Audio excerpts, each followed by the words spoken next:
প্রিয় মাধ্যমিক শিক্ষার্থী, তোমাদের প্রত্যেককে আমার জ্ঞানপীঠ এডুকেশন সেন্টারের অফিসিয়াল ইউটিউব চ্যানেলে স্বাগতম।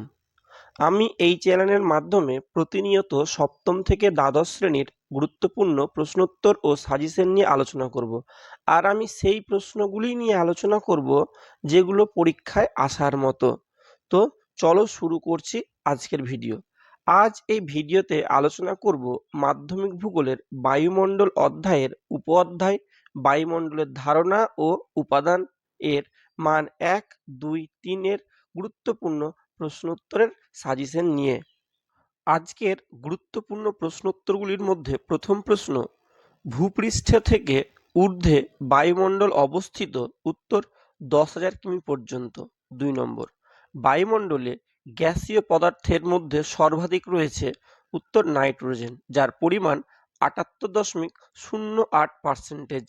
3 নম্বর প্রশ্ন, বায়ুমণ্ডলের কঠিন উপাদানগুলি হল ধূলিকণা, লবণকণা, কার্বন কণা ইত্যাদি। 4 নম্বর প্রশ্ন, আকাশ নীল দেখায় কারণ বায়ুমণ্ডলে আছে, উত্তর ধূলিকণা।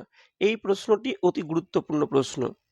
আর বন্ধুরা, তোমরা যদি আমার চ্যানেলে নতুন হও তবে অবশ্যই চ্যানেলটি সাবস্ক্রাইব করো এবং পাশে থাকা বেল আইকনে ক্লিক করো, আর তোমার বন্ধুদের মধ্যে এই চ্যানেলটি শেয়ার করো। 5 নম্বর প্রশ্ন, বায়ুমণ্ডলে অক্সিজেন গ্যাসের পরিমাণ, উত্তর 20.94%। 6 নম্বর প্রশ্ন, বায়ুমণ্ডলে কার্বন ডাই অক্সাইড গ্যাসের পরিমাণ কত, উত্তর 0.033%। 7 নম্বর প্রশ্ন, বায়ুমণ্ডলের একটি স্থায়ী উপাদান হলো, উত্তর অক্সিজেন। 8 নম্বর প্রশ্ন, বায়ুমণ্ডলের গ্যাসগুলির মধ্যে সর্বাধিক গুরুত্বপূর্ণ নিষ্ক্রিয় গ্যাস হলো, উত্তর হিলিয়াম গ্যাস। তো বন্ধুরা, oxygen, carbon die oxide, nitrogen এই গ্যাসের যে পরিমাণ, এই পরিমাণগুলো খুব ভালো করে দেখে যেও, তার কারণ এখান থেকে একটা প্রশ্ন পরীক্ষায় আসে। 9 নম্বর প্রশ্ন, সূর্যের অতিবেগুনি রশ্মিকে ভূপৃষ্ঠে আসতে বাধা দেয়। এই প্রশ্নের সঠিক উত্তর হবে ওজোন গ্যাসের স্তর। 10 নম্বর প্রশ্ন, কোন শক্তির প্রভাবে বায়ুমণ্ডল পৃথিবীকে বেষ্টন করে আছে, উত্তর মাধ্যাকর্ষণ শক্তি। 11 নম্বর প্রশ্ন, গুরুত্বপূর্ণ প্রশ্ন, অ্যারোসল কি? সঠিক উত্তর হবে বায়ু উপস্থিত ভাসমান ধূলিকণার কলোডীয় রূপ হলো অ্যারোসল।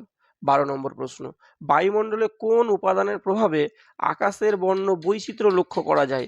এই প্রশ্নের সঠিক উত্তর হবে ধূলিকণা। 13 নম্বর প্রশ্ন, বায়ুমণ্ডলের কোন গ্যাসকে জীবনদায়ী গ্যাস বলা হয়? উত্তর অক্সিজেন গ্যাসকে। 14 নম্বর প্রশ্ন, অ্যারোসল কথাটির অর্থ কি? সঠিক উত্তর বায়ুস্থিত কণা। 15 নম্বর প্রশ্ন, বায়ুমণ্ডলে ধূলিকণার পরিমাণ কোন ঋতুতে সর্বাধিক হয়? সঠিক উত্তর শীতকালে। 16 নম্বর প্রশ্ন, বায়ুমণ্ডলে সবচেয়ে হালকা গ্যাসের নাম কি? সঠিক উত্তর হাইড্রোজেন। 17 নম্বর প্রশ্ন, একটি শূন্যস্থান রয়েছে, দেখো, বাষ্পমোচন দ্বারা ড্যাশ বায়ুতে মেশে, উত্তর জলীয় বাষ্প। 18 নম্বর প্রশ্ন, জলীয় বাষ্প বায়ুতে ভাসমান ড্যাশ কে আশ্রয় করে মেঘে পরিণত হয়? উত্তর হবে ধূলিকণাকে। 19 নম্বর প্রশ্ন এবং 20 নম্বর প্রশ্ন সত্য মিথ্যা রয়েছে, দেখো। 19 নম্বর প্রশ্ন, ভূপৃষ্ঠ থেকে যত উপরে ওঠা যায় বায়ুমণ্ডলের ঘনত্ব তত কমতে থাকে, উত্তর সত্য। 20 নম্বর প্রশ্ন, বায়ুমণ্ডলের একটি স্থায়ী উপাদান হলো কার্বন ডাই অক্সাইড। এই বিবৃতি মিথ্যা, তার কারণ কার্বন ডাই অক্সাইড হচ্ছে একটি পরিবর্তনশীল উপাদান। 21 নম্বর প্রশ্ন, ধূলিকণাতে সূর্যালোক বিচ্ছুরিত ও প্রতিফলিত হয় বলে আকাশের রং নীল দেখায়। এই প্রশ্নের উত্তরটিও সত্য হবে। 22 নম্বর প্রশ্ন, বায়ুমণ্ডলের নাইট্রোজেন ও অক্সিজেন গ্যাসের অনুপাত হলো, উত্তর হবে 4:1। এবার 2 নম্বরের প্রশ্ন দেখো, বায়ুমণ্ডল কাকে বলে? এই যে প্রশ্ন আছে, এই প্রশ্নের উত্তরটি তোমরা দেখে নাও। হ্যাঁ, এখানে বলা হয়েছে কি, যে পৃথিবীর মাধ্যাকর্ষণ শক্তির টানে ভূপৃষ্ঠ থেকে প্রায় 10,000 কিমি উচ্চতা পর্যন্ত বিস্তৃত যে অদৃশ্য গ্যাসীয় আবরণ পৃথিবীকে বেষ্টন করে আছে তাকে বলা হয় বায়ুমণ্ডল। বিভিন্ন গ্যাস, জলীয় বাষ্প ও ধূলিকণা এই তিনটি সমন্বয়ে আমাদের বায়ুমণ্ডল গঠিত। এবার দেখো 2 নম্বর প্রশ্ন, এটি একটু গুরুত্বপূর্ণ প্রশ্ন।